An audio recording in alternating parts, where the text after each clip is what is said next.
ಎಲ್ರಿಗೂ ಸ್ವಾಗತ.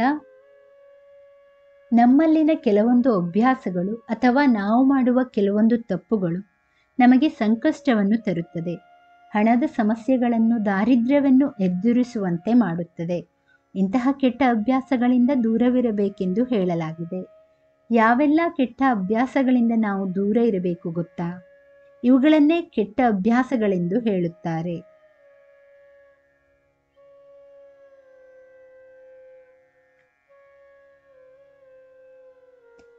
ಮನುಷ್ಯನೆಂದ ಮೇಲೆ ಅವನಲ್ಲಿ ಒಳ್ಳೆಯ ಮತ್ತು ಕೆಟ್ಟ ಈ ಎರಡೂ ಅಭ್ಯಾಸಗಳಿರುವುದು ಸಾಮಾನ್ಯ.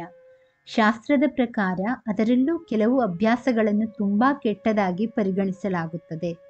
ಅಂತಹ ಪರಿಸ್ಥಿತಿಯಲ್ಲಿ ಈ ಅಭ್ಯಾಸವನ್ನು ತಕ್ಷಣವೇ ಬಿಡದಿದ್ದರೆ ಅದು ಜೀವನದಲ್ಲಿ ಹಲವಾರು ಸಮಸ್ಯೆಗಳನ್ನು ಉಂಟುಮಾಡುತ್ತದೆ. ಶಾಸ್ತ್ರದ ಪ್ರಕಾರ ನಾವು ಆದಷ್ಟು ಬೇಗ ಯಾವೆಲ್ಲ ಕೆಟ್ಟ ಅಭ್ಯಾಸಗಳನ್ನು ಬಿಡಬೇಕು. ಅಂತಹ ಪರಿಸ್ಥಿತಿಯಲ್ಲಿ ಈ ಅಭ್ಯಾಸಗಳನ್ನು ನೀವು ಬಿಡುವುದು ಉತ್ತಮ.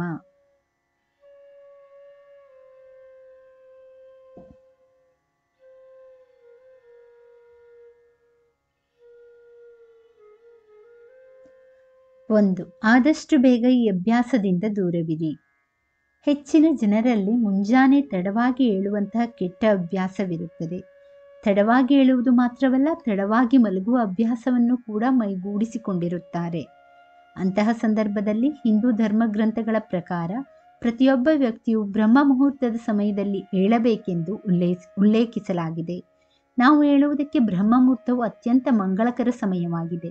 ನಂಬಿಕೆಗಳ ಪ್ರಕಾರ ತಡವಾಗಿ ಮಲಗುವ ವ್ಯಕ್ತಿಯು ಚಂದ್ರದೋಷವನ್ನು ಎದುರಿಸಬೇಕಾಗಬಹುದು.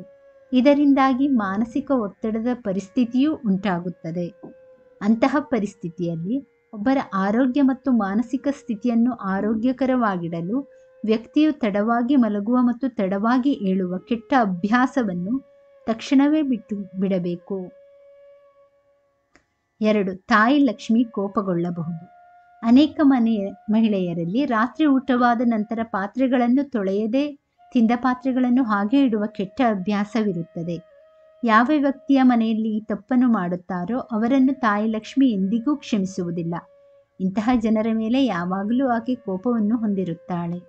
ಶಾಸ್ತ್ರದ ಪ್ರಕಾರ ಮಾತ್ರವಲ್ಲ, ವಾಸ್ತುವಿನ ದೃಷ್ಟಿಯಿಂದಲೂ ಈ ಅಭ್ಯಾಸವನ್ನು ಸರಿಯೆಂದು ಪರಿಗಣಿಸಲು ಸಾಧ್ಯವಿಲ್ಲ.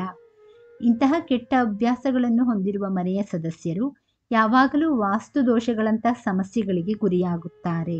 ಆದ್ದರಿಂದ ಈ ಕೆಟ್ಟ ಅಭ್ಯಾಸವನ್ನು ಸಾಧ್ಯವಾದಷ್ಟು ಬೇಗ ಬಿಟ್ಟುಕೊಡಬೇಕು.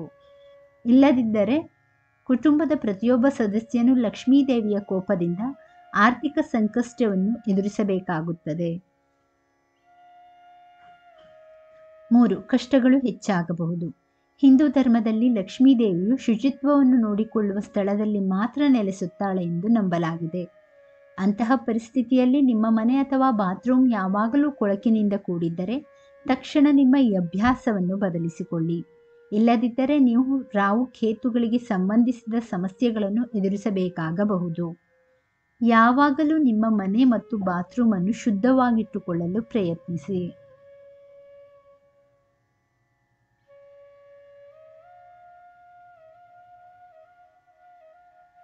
ಒಬ್ಬ ವ್ಯಕ್ತಿಯು ಈ ಮೇಲಿನ 3 ಕೆಟ್ಟ ಅಭ್ಯಾಸಗಳನ್ನು ಎಂದಿಗೂ ಇಟ್ಟುಕೊಂಡಿರಬಾರದು. ಈ ಕೆಟ್ಟ ಅಭ್ಯಾಸಗಳನ್ನು ಹೊಂದಿರುವ ಜನರು ತಮ್ಮ ಜೀವನದಲ್ಲಿ ಯಾವುದೇ ಕಾರಣಕ್ಕೂ ಅಭಿವೃದ್ಧಿಯನ್ನು ಸಾಧಿಸುವುದಿಲ್ಲ ಮತ್ತು ಆರ್ಥಿಕ ಸಮಸ್ಯೆಗಳು ಕೂಡ ಅವರನ್ನು ಬಿಟ್ಟುಕೊಡುವುದಿಲ್ಲ ಎಂದು ಹೇಳಲಾಗಿದೆ.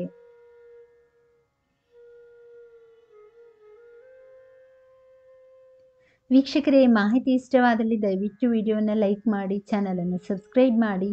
ಕೇಳಿದ್ದಕ್ಕಾಗಿ ಧನ್ಯವಾದಗಳು.